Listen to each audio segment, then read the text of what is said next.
नमस्कार, मी सुवर्णा जोशी. नमस्कार, मी रेणुका आणि सुवर्णा. या वृत्तमालिकेत आज आपण बघणार आहोत न्यूज 18 लोकमतनं आणखीन एक महत्त्वाचा सध्या विषय हाती घेतला आणि तो आहे जात पंचायतीचा जाच. का? कारण ते सांगणारी एक पहिलं उदाहरण आपण बघणार आहोत. कारण या वृत्तमालिकेतून समाजातल्या कुप्रथेकडे सगळ्यांचंच लक्ष वेधणार आहोत. पुण्याच्या सासवडमध्ये जात पंचायतीसमोर मालमत्तेचा न्यायनिवाडा करायला विरोध केला म्हणून एका महिलेला समाजातूनच बहिष्कृत करण्यात आलं आणि ही बातमी न्यूज 18 लोकमतनं लावून धरली होती.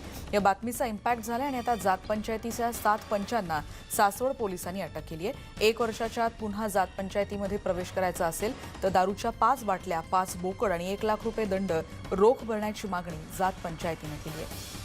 वैभव सोनवणे आपले प्रतिनिधी आपल्याला माहिती देत होते ती अशी की 5 जणांवर गुन्हाही दाखल झालाय, त्यांना अटकही झालेली आहे. अजून 2 जण ज्यांच्यावर गुन्हा दाखल झालाय त्यांना अजून पकडणं बाकी आहे.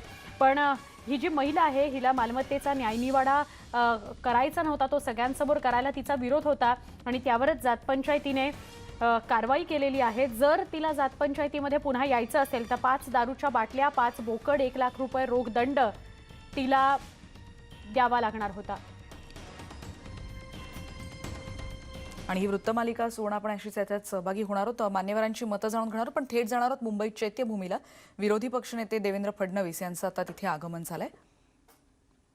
विधान परिषदेचे विरोधी पक्षनेते प्रवीण दरेकरही त्यांच्यासोबत दिसत आहेत आणि काही भाजपचे नेते त्यांच्यासोबत आहेत. डॉक्टर बाबासाहेब आंबेडकर यांच्या महापरिनिर्वाण दिनी चैत्यभूमीवर त्यांच्या प्रतिमेला अभिवादन करण्यासाठी देवेंद्र फडणवीस पोहोचलेले आहेत. यावेळेला कोरोनाच्या भीतीमुळे, कोरोनाच्या संकटामुळे चैत्यभूमीवर महाराष्ट्रभरातून येणाऱ्या लोकांना मज्जाव करण्यात आलेला होता. यावर्षी तरी घरातच राहून ऑनलाईन पद्धतीने अभिवादन करा असं सांगण्यात आलेलं होतं. अगदी खरं. आणि काही वेळापूर्वीच राज्यपाल, मुख्यमंत्री असतील, उपमुख्यमंत्री असतील, सामाजिक न्यायमंत्री या सगळ्यांनीच डॉक्टर बाबासाहेबांना अभिवादन केलेलं आहे. आणि सुवर्ण, एरवी जो भीमसागर दिसतो तो यंदा मात्र दिसणार नाही, कारण कोरोनाचं संकट अजूनही कायम आहे आणि त्याच्यामुळे घरूनच अभिवादन करा या सगळ्या कार्यक्रमाचं ऑनलाईन प्रक्षेपण करण्यात आलं होतं काही वेळापूर्वी आणि म्हणूनच तसं आवाहन देखील करण्यात आलं होतं. ही दृश्य देवेंद्र फडणवीस यांची ते चैत्यभूमीवर दाखल झालेले आहेत आणि ते अभिवादन करतील डॉक्टर बाबासाहेब आंबेडकर यांच्या प्रतिमेला. पुन्हा एकदा आपण आपल्या न्यूज 18 लोकमतच्या वृत्तमालिकेकडे येऊया. पुण्यातल्या सासवडमधली ही घटना, त्यानंतर पुन्हा एकदा जात पंचायतीचा जो जाच आहे तो समोर आलेला आहे. छुप्या पद्धतीने अजूनही महाराष्ट्रातल्या अनेक शहरांमध्ये, तालुक्यांमध्ये असे प्रकार होताना दिसतात आणि त्यालाच विरोध होतो आहे. हा जाच असायलाच नको. खरं तर जात पंचायतीचा विळखा मोडून काढायला हवा आणि त्यासाठी अनेक संस्था, संघटना प्रयत्नशील आहेत. कायदा होऊन 4 वर्ष झालेली आहेत, पण कायद्याची अंमलबजावणी तितकी काटेकोरपणे होत नाही. त्याच्याविषयीची जनजागृती जितकी सर्वसामान्यांपर्यंत झालेली नाही तितकीच ती पोलीस विभागापर्यंत झालेली नाही, असंही अनेकदा अनेक प्रकरणांमध्ये दिसून आलेलं आहे. आणि या सगळ्या प्रकरणामध्ये आपण बघितलं की दारूच्या बाटल्या, बोकड आणि पैशाची मागणी केली होती आणि या प्रकरणी कोर्ट कचेरी, म्हणजे जर कोर्टाची पायरी तुम्ही चढलात तर समाजातूनच बहिष्कृत केलं जाईल अशी देखील धमकी या जात पंचायतीकडून देण्यात आली होती. न्यूज 18 लोकमतनं ही बातमी लावून धरली आणि त्यानंतर 7 जणांवर ही कारवाई करण्यात आलेली. आत्ताच्या क्षणाची एक महत्त्वाची बातमी, हा जात पंचायतीच्या न्यायनिवाड्याला विरोध केला आणि त्याच्यामुळे या महिलेला या सगळ्या त्रासाला सामोरं जावं लागतंय. सामाजिक कार्यकर्त्या वर्षा देशपांडे आता आपल्या सोबत आहेत. वर्षा, ते न्यूज 18 लोकमतच्या चर्चेत मी आणि सुवर्णा तुमचं स्वागत करतो. आणि सुरुवातीला हाच प्रश्न, हा मुद्दा इतका जटिल आहे आणि वर्षानुवर्ष याचा काही जात संपताना दिसत नाहीये. तुम्ही देखील गेल्या अनेक वर्षांपासून अशा अनेक बातम्यांशी संबंधित कार्य करत आहात. या संदर्भात तुमच्यापर्यंत काय माहिती पोहोचली आणि या जाचातून मोकळं व्हाण्यासाठी काय प्रयत्न आणखीन व्हायला पाहिजेत असं आपल्याला वाटतं? सगळ्यात पहिली महत्वाची गोष्ट म्हणजे आपण नेहमीच म्हणत आलोय की महाराष्ट्र हा पुरोगामी महाराष्ट्र आहे आणि आजच्या दिवशी तर बाबासाहेबांचं महापरिनिर्वाण झालं आणि त्यांना अभिवादन करून ज्या राज्यघटनेचा आपण ग्वाही देतो त्याच्या अंतर्गत महाराष्ट्रामध्ये 2 महत्वाच्या गोष्टी झाल्या.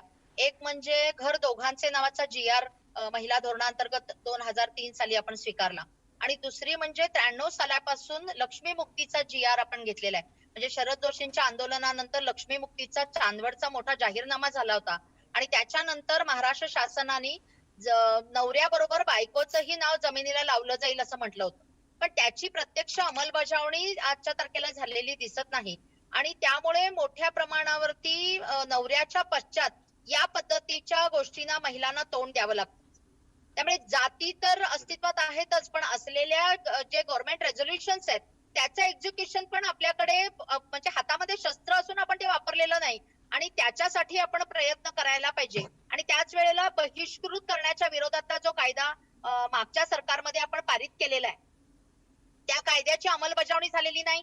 त्या कायद्याच्या अंमलबजावणीसाठी पोलिसांना असेल, गाव पातळीवर ते पोलीस पाटील, सरपंच, कारण जिथे या जात पंचायती भरतात त्या मुळात भरूच नाही दिल्या पाहिजेत ना. त्यामुळे जात पंचायती जिथे भरतात त्या जात पंचायतींना जागा देणं, त्या जात पंचायतींना सपोर्ट करणं, तिथे हजर होणाऱ्या लोकांना त्याचं भय वाटलं पाहिजे कायद्याचं. त्यामुळे कॉन्स्टिट्यूशन असून सुद्धा जात पंचायती सुप्रीम ठरतायत आपल्या सगळ्या व्यवस्थेवरती आणि अशा पद्धतीचा ठराव पारित करण्याचं धारिष्ट्य म्हणजे महत्वाचे म्हणजे अतिशय फौजदारी स्वरूपाचे हे सगळे निर्णय तिथे केले जात आहेत. आणि माणसांना फक्त फिजिकली थ्रेट होत नाही तर मानसिक दृष्ट्या भयंकर पद्धतीचा हे हॅरॅसमेंट होते. त्यामुळे या बाबतीमध्ये मी 2-3 गोष्टी म्हणेन की नवीन सरकारने तातडीने जमिनीला नवऱ्यांच्या बरोबरीनं बायकांचेच म्हणजे फक्त पत्नीचं म्हणणार नाही मी, घरातल्या समस्त स्त्रियांची नावं ही पुरुषांच्या बरोबरीनं जमिनीला आणि घराला लागली पाहिजेत. आणि ती फक्त टॅक्स पेईंग पेपरला नाही, म्हणजे ज्याला आपण म्हणतो ना की 8चा उतारा, 8चा उतारा हा टॅक्स पेईंग पेपर आहे. 7-12च्या उताराला, सिटी अगदी. सर्वेला जर बायकांची नावं जिवंत असताना, नवरा जिवंत असताना जर ती लागली तर या पद्धतीच्या हॅरॅसमेंटला त्या घरातल्या मुलींना, त्या घरातल्या बायकांना, त्यांच्या पत्नीला नवऱ्याच्या माघारी भावकी, कावकी आणि अशा जात पंचायतींना तोंड द्यावं लागणार नाही. मला वाटतं तातडीनं हा सकारात्मक निर्णय महाराष्ट्र शासनाचा आता अधिवेशन असणार आहे आणि म्हणून मी मागणी करीन की महाराष्ट्र शासनाने जो आपला GR आहे तो कायद्यामध्ये परावर्तित करावा. लक्ष्मी मुक्तीचा GR खऱ्या अर्थाने जर घरची लक्ष्मी, घरच्या मुली, आपण म्हणतो एका बाजूला बेटी बचाव बेटी पढाव, पण प्रत्यक्षामध्ये बेटी वाचत नाही आणि वाचली तर रोज उठून अशा हॅरॅसमेंटला ती तोंड देते. ही हॅरॅसमेंट जर थांबायला हवी असेल, कधी ती जातीच्या नावावर होते, कधी ती हुंड्याच्या नावावर होते, कधी ती कुपोषणाच्या नावावर होते, कधी तिला शिक्षणातून बाहेर काढलं जातं. त्यामुळे सर्व प्रकारच्या ज्या हिंसांना महिला तोंड देत आहेत त्याच्या संदर्भात केवळ हाऊसमध्ये कायदे पारित होणं पुरेसं नाही, तर कायद्याच्या अंमलबजावणीचं समज पोलिसांना असेल, न्यायाधिकाऱ्यांना असेल, न्यायाधीशांना असेल, पोलीस, पब्लिक प्रॉसिक्युटर्स, नक्की. म्हणजे आपल्याकडे वर्मा आयोगानंतर आपण बघितलं 80,000 सूचना केल्या आपण. वर्मा आयोगानंतर आपण 376च्या बलात्काराच्या कायद्यामध्ये यातले बदल आणले, पण महाराष्ट्रामध्ये 3,500हून जास्त आजही बलात्काराचे गुन्हे प्रलंबित आहेत आणि न्याय मिळत नाही आणि कन्व्हिक्शन रेट अतिशय पुअर आहे. नक्की. म्हणजे वर्षातही आपल्याला असं म्हणायचंय की जर कुटुंबापासून सुरुवात केली बदल घडवायला तर ती समाजापर्यंत तो बदल पोहोचेल आणि तो स्वीकारला सुद्धा जाईल. जात पंचायतीविषयी वर्षातही जर स्पेसिफिकली बोलायचं झालं तर अजून सुद्धा आपल्याला जात पंचायतीचा चाच बघायला मिळतोच आहे. अजून सुद्धा ती भीती जी जात पंचायतीची आहे की आपल्यावर काय कारवाई होईल किंवा आपण बहिष्कृत होऊ, ही भीती तो मानणारा वर्ग जो आहे त्यांच्यामुळे सुद्धा बघायला मिळते आहे. भरवण्याचा जो प्रकार आहे त्या जात पंचायतींना कॉन्स्टिट्यूशन अंतर्गत कामकाज कसं करायचं हे शिकवलं पाहिजे. कारण तिथे एक्झिक्युशन ह्या प्रशासकीय लेवल पेक्षा सुद्धा जात पंचायतींमध्ये झालेल्या निर्णयांचं म्हणजे नवरा बायकोची भांडणं जिथे सोडवली जातात आणि मग त्यांना मदत केली जाते, मग बायकोला न्याय मिळेल असं बघितलं जातं, मुलांना न्याय, काही गोष्टी खूप पॉझिटिव्ह होत आहेत.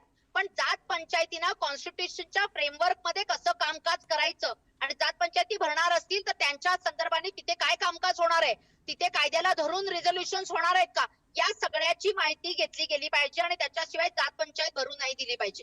कारण जात पंचायतींना सरसकट आपण विरोध केला तर ते गपचुपीत ह्या गोष्टी करतात आणि अशा पद्धतीने प्रेशर टाकतात आणि तुम्ही, आम्ही किंवा प्रशासकीय अधिकारी हे तिथे हजर नसतात डे टू डे त्यांना सांभाळण्यासाठी. वर्षाताई, पण तुम्हाला असं वाटतं या सगळ्यामध्ये हे एक मोठं आपण म्हणू शकतो की त्याचा खूप जास्त त्रास या सगळ्या वर्गाला सहन करावा लागतोच आहे, पण तुम्हाला असं वाटतं की ही कायदे साक्षरता स्थानिक पातळीवर म्हणजे खास करून पोलिसांकडून किंवा तिथल्या सामाजिक न्याय विभागाकडून आणखीन तत्परतेनं किंवा वेगानं तिथपर्यंत पोहोचली पाहिजे असं आपल्याला वाटतं? एक्झॅक्टली. पोलीस पाटलांची, आणि आपल्याला सगळ्यांना आठवत असेल की महात्मा गांधी तंटामुक्ती म्हणजे दुसरं काय होतं, गाव पातळीवरतीच आपण एक न्याय व्यवस्था निर्माण करत होतो म्हणजे काही गोष्टी सॉर्ट आउट करण्यासाठी. त्यामुळे एका वेगळ्या प्रकारे गावपंचायतच होती ती. आणि त्या गावपंचायती अलीकडे आपण असं बघतो की तंटामुक्ती पूर्णपणे डिफंक झालेलं आहे महाराष्ट्रामध्ये. म्हणजे आपल्याला आठवत असेल की सुरेश खोपडेंच्या माध्यमातून आपण पूर्वी त्याला मोहल्ला समिती म्हणत होतो. त्याचंच एक चांगलं स्वरूप आपल्या आर पाटलांनी गृहमंत्री असताना महात्मा गांधी तंटामुक्ती समिती फॉर्म केली होती की ज्याच्यामध्ये सगळ्यांचं रिप्रेझेंटेशन असायचं आणि एका वेगळ्या प्रकारची गाव पंचायत असायची. त्यामुळे जात पंचायती ला पर्याय म्हणून अतिशय कॉन्स्टिट्युशनल अशी एक व्यवस्था आपण निर्माण केली होती महाराष्ट्रामध्ये. ती अलीकडे डिफंक झालेली आहे. तर ती जर आपण फंक्शनल करू शकलो, सरपंचांना, पोलीस पाटलांना, त्याच्यावरती असणाऱ्या मेंबर्सना आपण त्याचा जर समज देऊ शकलो, तर अशा जात पंचायती भरणार नाहीत. भरल्या तर त्यांना चांगल्या प्रकारे कायदेशीर भाषेमध्ये आणि कॉन्स्टिट्यूशनच्या फ्रेमवर्क मध्ये त्यांना समज दिली जाईल कशा पद्धतीने कामकाज करायचं ते. त्यामुळे केवळ बॅन करणं, केवळ बंद करायला लावणं हे कायद्याच्या भाषेत आणि कागदांवरती होऊन चालणार नाही. तर व्यवहारामध्ये प्रत्यक्षामध्ये गाव पातळीवरती, जातींच्या पातळीवरती, त्यांच्या समूहांच्या पातळीवरती याची समज वाढवण्यासाठी एक चांगल्या पद्धतीचं प्रशिक्षण प्रोसेस आपल्याकडे सुरू करावी लागेल आणि त्याच्याविषयीचा विश्वास निर्माण करावा लागेल. महिलांना तिथे गेल्यानंतर किंवा त्या समाजातल्या लोकांना तिथे गेल्यानंतर न्याय मिळेल आणि नुसता न्याय नावाचा कागद नाही मिळणार, कारण तो कोर्टात पण मिळतो, पण त्याचं एक्झिक्युशन करणारी यंत्रणा तत्परतेने काम करेल. वर्षाताई, मग या एक्झिक्युशन लेव्हलवर जसं आपण म्हणतो की अंमलबजावणीतच मोठ्या त्रुटी आढळू शकतात, वर्षाताई तुम्हाला असं वाटतं की एकीकडे अंमलबजावणी होताना एकीकडे सुरक्षेबरोबरच म्हणजे एकीकडे जरी तुम्ही न्याय जरी मिळाला तरी त्याच्या पुढे त्या व्यक्तीला म्हणजे फॉर एक्झाम्पल आपण म्हणू शकतो की या व्यक्तीला, या महिलेला तितक्याच तत्परतेनं सुरक्षा देखील मिळाली पाहिजे ना? कदाचित वरवर म्हणू शकतात की आम्ही तुम्हाला ऍक्सेप्ट केलेलं आहे, पण कदाचित पुन्हा तिला आणखीन अशाच तासाला सामोरं जावं लागू शकतं.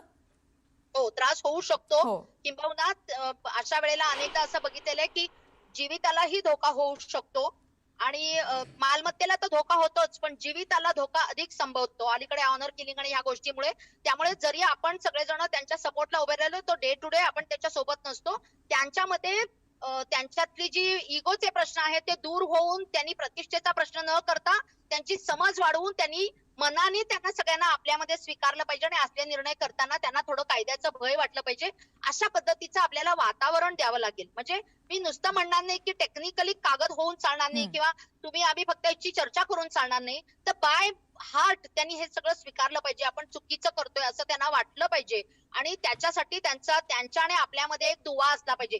तुम्ही आणि आम्ही अशी भाषा न होता आपण सगळेजण मिळून या दोघी मायलेकींचा आणि ह्यांचा प्रश्न तुम्हीच सोडवणार, तुम्हीच आमच्या सोबत आहात आणि तो असा सोडवावा लागेल. कारण या देशात राहायचं ते ह्या देशातला हा कायदा आहे. त्यामुळे नवऱ्याच्या माघारी बायकोची आणि मुलींची जमीन होणारच, त्यांना ती कसण्याचा पूर्ण अधिकार आहे. कसण्यासाठी तुम्ही मदत करा.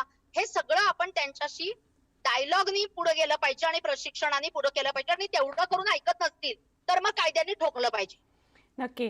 वर्षाताई, जर या स्पेसिफिक केसविषयी म्हणजे सासवडची जी घटना समोर आली आहे त्याविषयीचं जर बोलायचं झालं तर मालमत्तेचा न्यायनिवाडा करायला विरोध दिला म्हणून या महिलेला आणि तिच्या कुटुंबाला बहिष्कृत करण्यात आलं. त्यात सुद्धा म्हणजे काल हे प्रकरण समोर आल्यानंतर न्यूज 18 लोकमतनं याचा पाठपुरावा केल्यानंतर 5 पंचांना अटक झाली, पण त्यानंतर सुद्धा हे कुटुंब तो व्हिडिओ समोर आणायला तयार नाही की जात पंचायतीत नेमकं झालं काय. म्हणजे भीती बघा किती आहे. आणि त्या पुढे जाऊन जर कोर्ट कचेरी केली तर पुन्हा बहिष्कृत कायमस्वरूपी केलं जाईल, हे देखील दडपण. म्हणूनच मला असं वाटतं की याच्यासाठी आपण सगळ्यांनी त्या तिघींच्या बरोबर उभं राहिलं पाहिजे, समस्त महिला संघटनांनी, आणि जे कायदे आपण केलेले आहेत त्याचं एक्झिक्युशन करून त्या उद्या जेव्हा ते कसायला उभे राहतील तर त्याच्यासोबत गावातल्या महिलांनी त्यांच्यासोबत त्या शेतावर गेलं पाहिजे. त्यांना ती कशण्यासाठी सगळी मदत दिली पाहिजे, त्यांची नावं लागली पाहिजेत आणि यांना ज्यांना अटक केली आहे त्यांना उद्या जामीन मिळाला तर ते येऊन परत हॅरॅसमेंट करतील ही भीती आहे. आणि म्हणून कुठल्याही परिस्थितीत त्यांना जामीन मिळता कामा नये. त्यांच्यावरचं हे जे त्या कायद्याखाली आयपीसी खाली आपण गुन्हा दाखल केलेला आहे त्याचं तातडीनं कामकाज झालं पाहिजे आणि त्यांना शिक्षा लागली पाहिजे. कायद्याचं भय होऊन मोठ्या प्रमाणावरती डिटरंट इफेक्ट ऑफ जस्टिस आम्ही ज्याला म्हणतो की इतकं भय वाटलं पाहिजे की परत दुसऱ्याला हा गुन्हा करताना भीती वाटली पाहिजे. वर्षाताई, तुम्ही इतके वर्ष या क्षेत्रात आहात, पण तुम्हाला असं वाटतं की कायद्याचं भय काय, जसं तुम्ही म्हणता की भीती वाटली पाहिजे, त्याची दहशत वाटली पाहिजे की आपण जर असं केलं तर यापुढे आपल्याला देखील या शिक्षेला सामोरं जावं लागू शकतं, याचं प्रमाण किती आहे सांगू शकाल गेल्या अनेक वर्षातलं?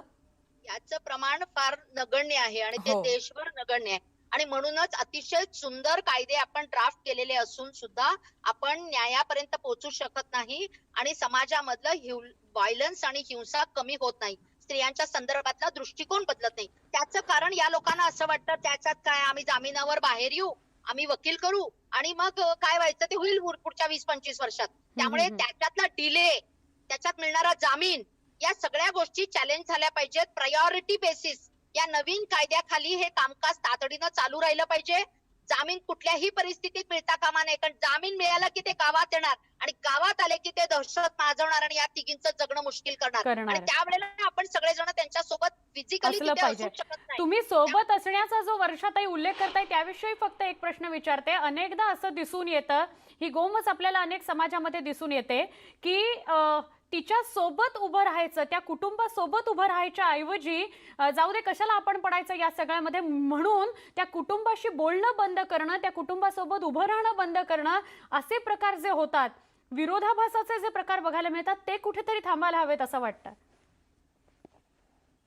नाही, म्हणूनच जी मोहल्ला कमिटी किंवा तंटामुक्ती समितीची जी कल्पना होती की जी लिगली नंतर ग्रामसभेमध्ये रिफ्लेक्ट करू शकतो तिथले रिझोल्युशन्स आपण, त्यामुळे तंटामुक्ती समिती करणं आणि ग्रामसभेमध्ये अशा पद्धतीचे जे कॉन्स्टिट्युशनल निर्णय होत असतील तर त्याच्या बाजूनी जे कोणी बिहेवियर करतील, म्हणजे त्यांना दळण देणार नाहीत, त्यांच्याशी बोलणार नाही.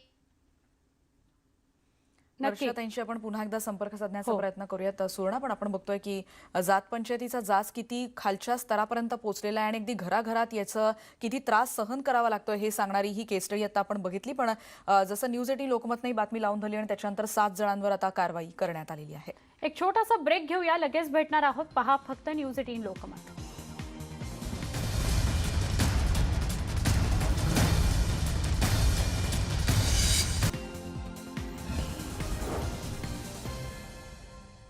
ठेवणं हे अत्यंत महत्त्वाचं आहे. सर, आजच्या दिवशी हा सगळा आपण अभिवादन करतोय, पण पुण्यामध्ये जात पंचायतीचं न ऐकल्यामुळे महिलेला बहिष्कृत करणं किंवा मग त्यासाठी दारू बोकड असं मागणं असे देखील कुप्रकार सुरू असल्याचं पाहायला मिळतं. नाही, अत्यंत दुर्दैवी आहेत. काल आमचे विरोधी पक्षनेते विधान परिषदेचे प्रवीण दरेकर त्या ठिकाणी गेले, त्या ठिकाणी त्यांनी आवाज उठवला आणि त्याच्यावर कारवाई देखील झाली आहे. जात पंचायतीच्या विरुद्धचा कायदा करणारं पहिलं राज्य हे आपलं राज्य होतं. ज्यावेळेस मी मुख्यमंत्री होतो त्यावेळेस आम्ही तो कायदा एकमताने केला होता आणि मला असं वाटतं की समाजामध्ये चुकीच्या प्रवृत्ती असतात पण त्या ठेचल्या पाहिजेत आणि त्या ठेचण्याचं काम आपल्या सगळ्यांना मिळून करावं लागेल. सर तुम्ही एकीकडे समृद्धी महामार्गासारखा मोठा प्रोजेक्ट केला होता, त्याला शिवसेनेने विरोध केला होता.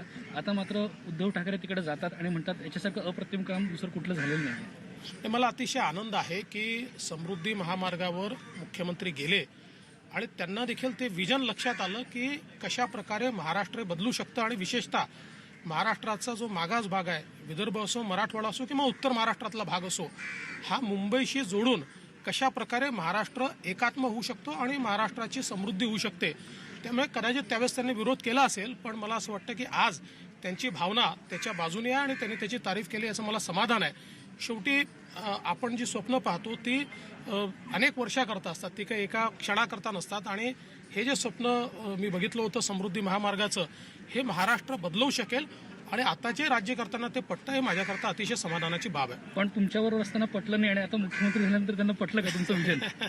नाही, त्यावेळेस हे खरंच आहे की मोठ्या प्रमाणात विरोध देखील त्यांनी केला होता, त्यांनी बैठका देखील घेतल्या होत्या, पण त्यानंतर मी स्वतः मंत्री एकनाथ शिंदे यांच्याशी त्यावेळेस चर्चा केली होती. त्यांना समजावून सांगितलं होतं की हे कसं ट्रान्सफॉर्मेशन होऊ शकतं. मग आम्ही दोघांनी त्या उद्धवजींची भेट घेऊन त्यांना सांगितलं होतं की हे ट्रान्सफॉर्म करणार आहे आणि त्यावेळेस आपण सगळं काम सुरू केलं होतं. त्यामुळे मला असं वाटतं की ते आमच्यासोबत असतानाच ते काम देखील आपण 20% काम तेव्हाच जवळजवळ पूर्ण केलं होतं आणि आता ते काम वेगाने चाललं आहे. त्यामुळे मला आता त्याच्यावर कुठली टीका टिप्पणी करायची नाही. माझं मत असं आहे की त्याचं महत्त्व आज समजलेलं आहे ना, त्याच्या मागे ते उभे राहत आहेत ना, याचं मला पूर्ण समाधान आहे.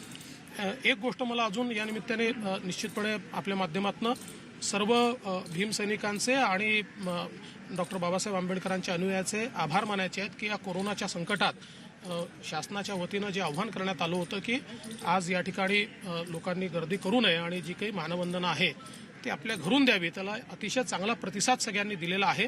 मला असं वाटतं की ही देखील अत्यंत आनंदाची गोष्ट आहे आणि मला विश्वास आहे की पुढच्या महापरिनिर्वाण दिनाच्या वेळी अशी परिस्थिती राहणार नाही. त्यावेळेस सगळ्यांना येऊन आपली मानवंदना देता येईल आणि मी ही देखील अपेक्षा करतो की तोपर्यंत जे इंदू मिलवर आपण डॉक्टर बाबासाहेब आंबेडकरांचं स्मारक ज्याचं निर्माण आम्ही सुरू केलं होतं आणि माननीय पंतप्रधानांनी ज्याकरता जागा दिली ते देखील तोपर्यंत पूर्ण होईल, किमान त्याचा एक मोठा टप्पा तरी त्याचा पूर्ण होईल आणि पुढच्या वेळेस मानवंदना द्यायला ज्यावेळेस सर्व भाविक भीमसैनिक या ठिकाणी येतील, अनुयायी येतील, त्यावेळी त्यांना त्या स्मारकाचं देखील दर्शन घेता येईल. सर, महाविकास आघाडीच्या मंत्र्यांनी टीका केली आहे की केंद्र सरकार खासगीकरण करतंय. आता महावितरणाचं सुद्धा खासगीकरण सुरू करायला लागलेलं आहे. कुठेतरी 2 जणांसाठी देश विकायला निघालेत.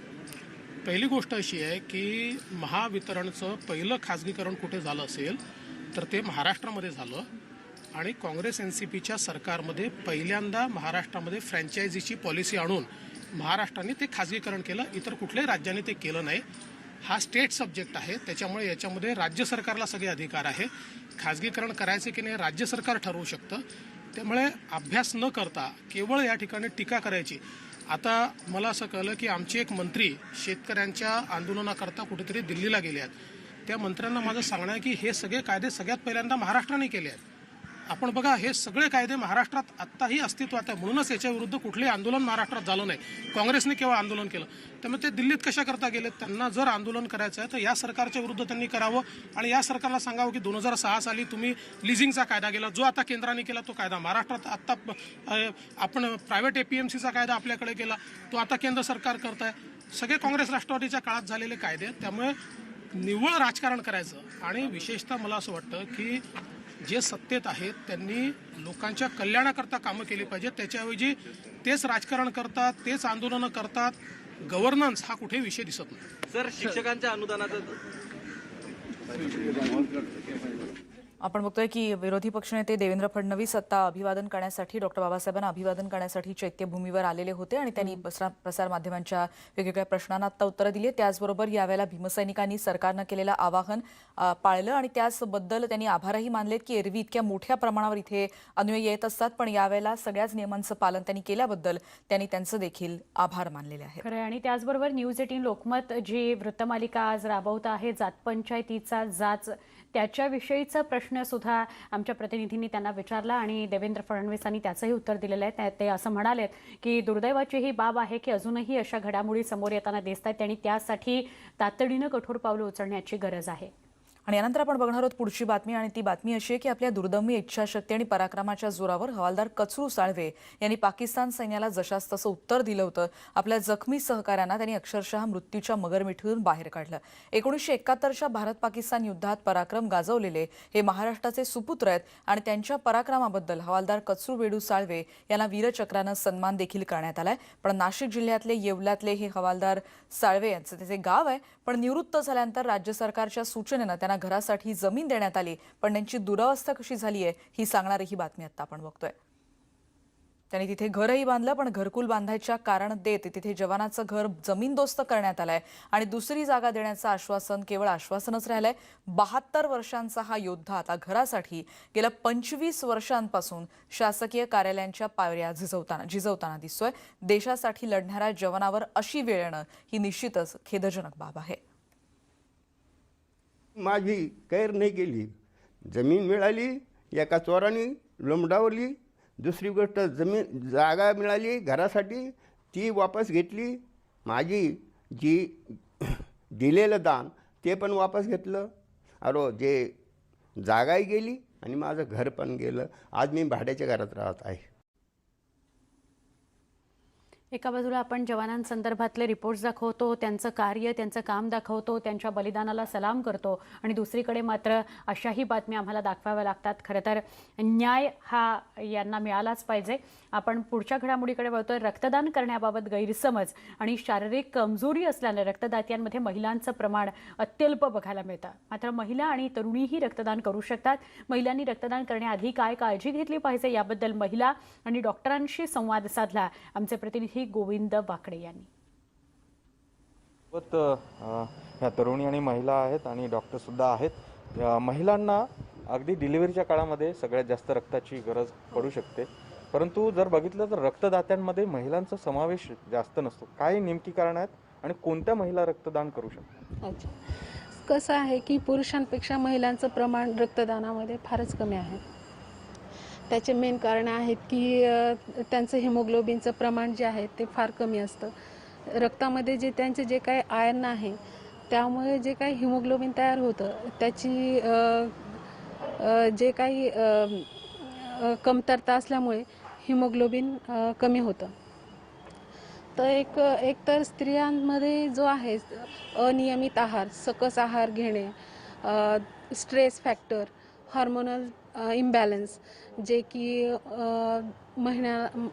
मासिक पाळीमध्ये जो काही रक्तस्राव होणे ह्याचे पण हार्मोनल इम्बॅलन्स जर असेल तर होण्याचे चान्सेस असतात आणि त्यामुळेच मेन कारण आहे की हिमोग्लोबिनचं प्रमाण फार कमी असतं आणि ब्लड डोनेशनसाठी कसं असतं की 12.5पेक्षा जास्त हा क्रायटेरिया असतो, पुरुषांसाठी असो या महिलांसाठी असो आणि त्यामुळे महिलांमध्ये 12.5पेक्षा जास्त तर नसतंच, 12.5 ही बॉर्डर लाईनही फार कमी असतं. स्वतः तुम्ही केलेला रक्तदान, तुमचा काय अनुभव राहिलेला आहे आणि आता काय सांगाल इतर तरुणांना? मी केलं होतं ॲक्च्युअल अगोदर 15-16मध्ये. त्यावेळेस आमच्या स्कूलचा कॅम्प, स्कूलचं नाही, आमचं ऑफिसचं कॅम्प होतं ना, त्यावेळेस केलं होतं.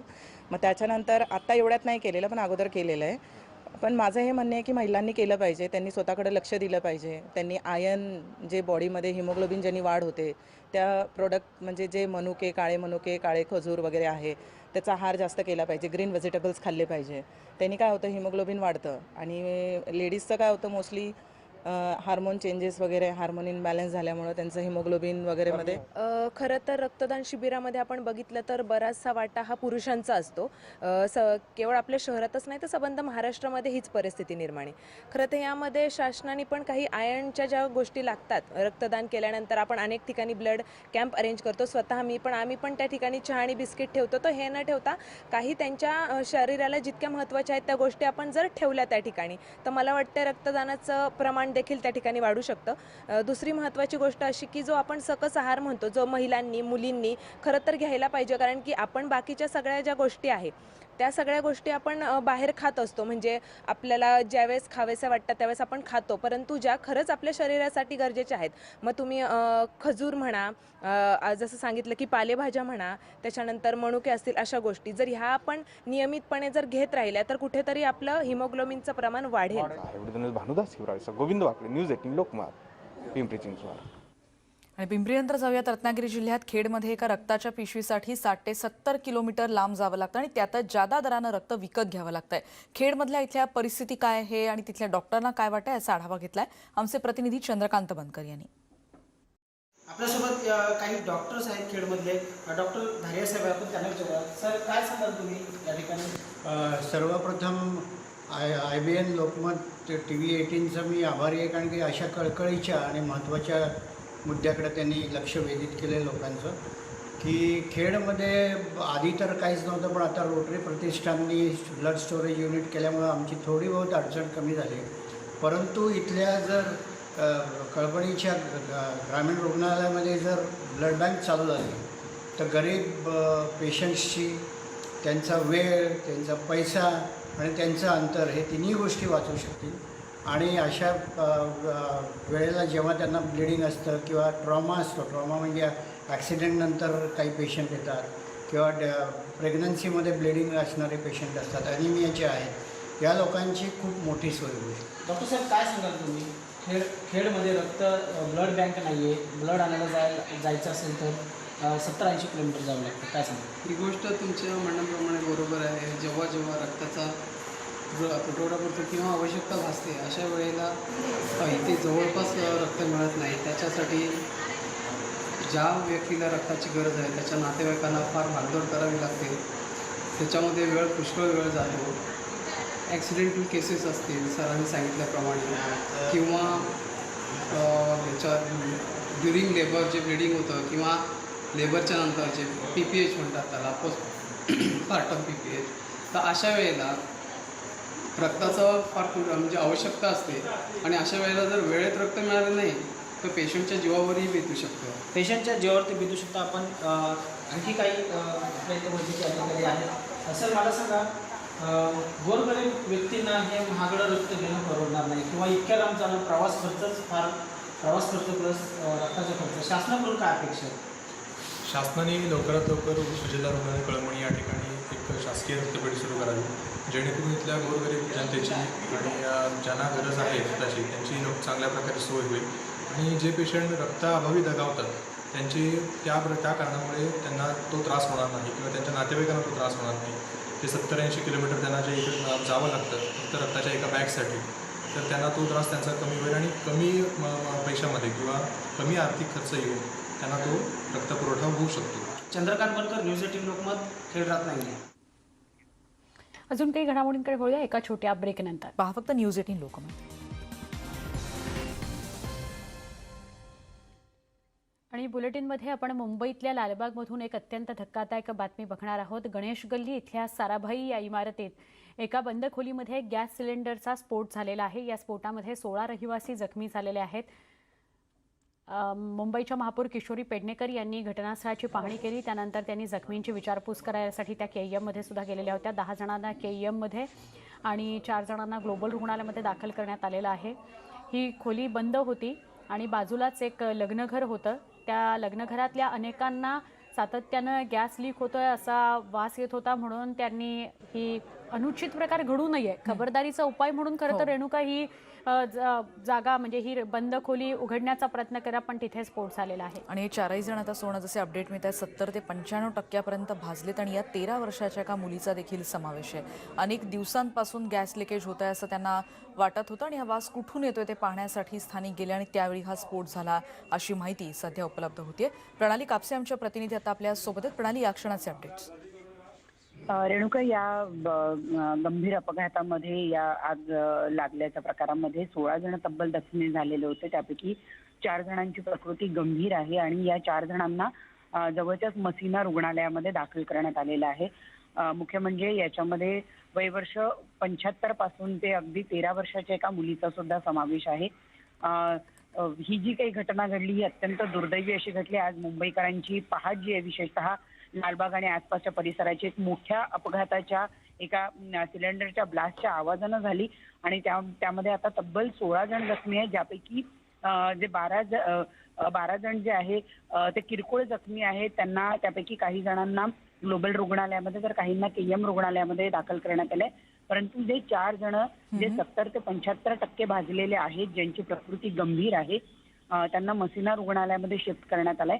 आणि दुर्दैवाची बाब म्हणजे याच्यामध्ये अवघ्या 13 वर्षाच्या एका मुलीचा सुद्धा समावेश आहे. धन्यवाद प्रणाली, या माहितीबद्दल. आपण बघतो अशी अपेक्षा करूयात की या सगळ्यांना बरं वाटावं आणि आपण बघतो की त्यांच्या जखमा लवकर भराव्यात. आपण विचार करू शकतो की इतके दिवसांपासून गॅस लिकेज असल्याचा त्यांना संशय होता आणि त्याच्यानंतर त्यांनी लग्नघर होतं आणि त्याच्यानंतर त्यांनी बाजूला जाऊन बघितलं तेव्हा जेव्हा त्यांनी हे दार उघडलं खोलीचं आणि त्यानंतर या दरम्यान सिलेंडरचा स्फोट झाला आणि ही दुर्घटना घडलेली आहे. धन्यवाद प्रणाली या सगळ्या माहितीबद्दल. एक ब्रेक घेणार आहोत आणि इतर बातम्यांच्या अपडेट्ससह पुन्हा भेटूया.